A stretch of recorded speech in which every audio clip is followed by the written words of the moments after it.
Hi, and thanks for joining me again. Today we're going to be taking a look at the shoulder girdle.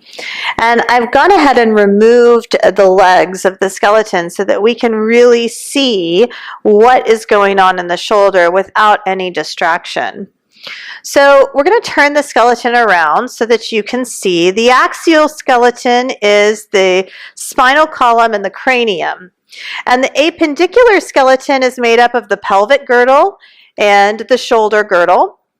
The shoulder girdle is made up of our scapula, our humerus bone, the long bone of the arm, and the clavicle.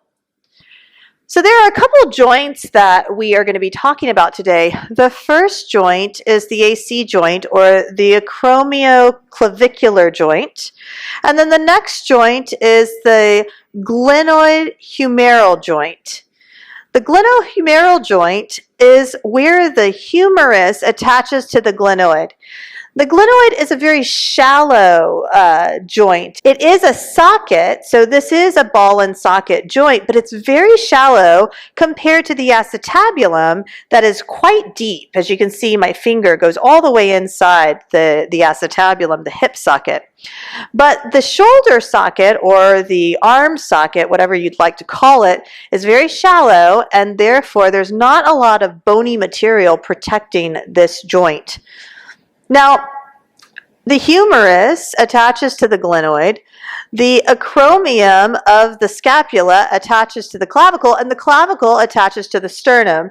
And this is how the entire shoulder girdle is constructed. When we move in several different ways. We can move into flexion, moving the arm up, even overhead. This is flexion of the shoulder. When we move the arm back behind the body, away from the front of the body, this is extension, shoulder and extension. We can also move the shoulder in elevation when our shoulders come up around our ears, or depression when our shoulders slide down away from our ears and down the back.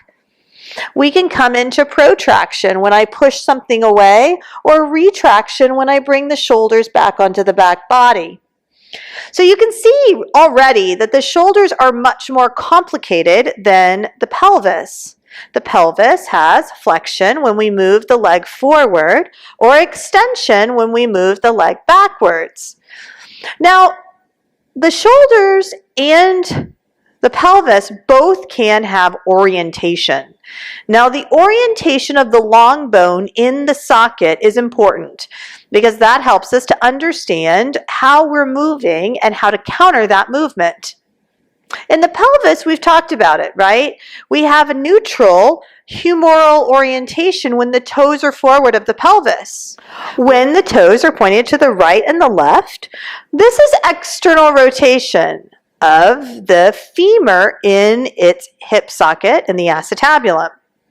Now, we know that we can move internally. We know that the femur head can be internally rotated in the acetabulum, but it's not very common in yoga asana. We don't see it very often.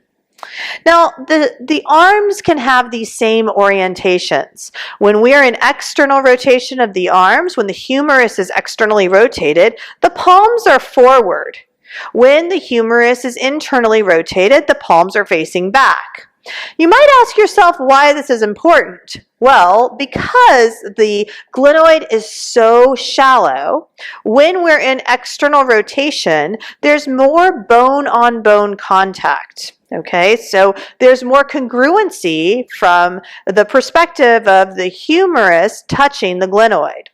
When we internally rotate, there's less connection, so there's less congruency. And we can see that right here. This is an external rotation of the humerus in the shoulder socket. When I turn the bone this way, you can see now there's less surface area between the humerus and the glenoid. Again, external rotation, there is the most surface area possible, humerus to glenoid. Internal rotation, there is less congruency or less connection in the joint. When we're looking at arm balances and inversions, it's important for us to understand the movements of the shoulder. The shoulder can move in so many different ways that it's important for us to be aware of its complexity. Remember, we can bring our shoulders into flexion by raising the arms up in front of us and over the head. We can bring the arms into extension by bringing the arms back, away from the body. We can come into protraction by pushing something away from us. Think plank pose. Or we can come into retraction by bringing the shoulders back onto our back. We can also elevate and depress. We see this a lot in like Warrior One, for example. When we have the arms in flexion and then elevate the arms, we create a lack of space between the ears and the shoulders. And sometimes we say drop the shoulders, and what we really mean is we're telling people to depress the shoulders. Rather than dropping the shoulders, we're actually asking them to bring the shoulders down and around the upper ribs here. You might have heard of scapular-humeral rhythm. The scapular-humeral rhythm is a function of the glenohumeral joint. Because the humerus and the glenoid are fused together in this joint structure, when I move my arm up and out in front of me or to the side, my scapula comes with me.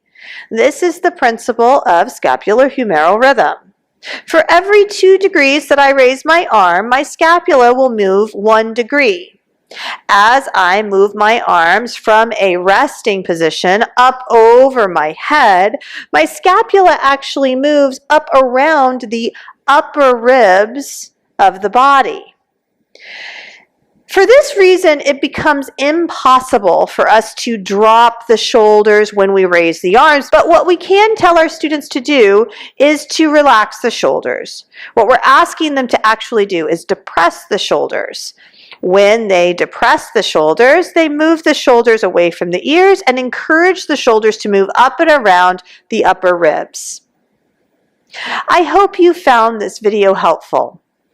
As always, feel free to reach out to either myself or any of the lead trainers if you have questions about the movements associated with the shoulders and how they play into our asana practice.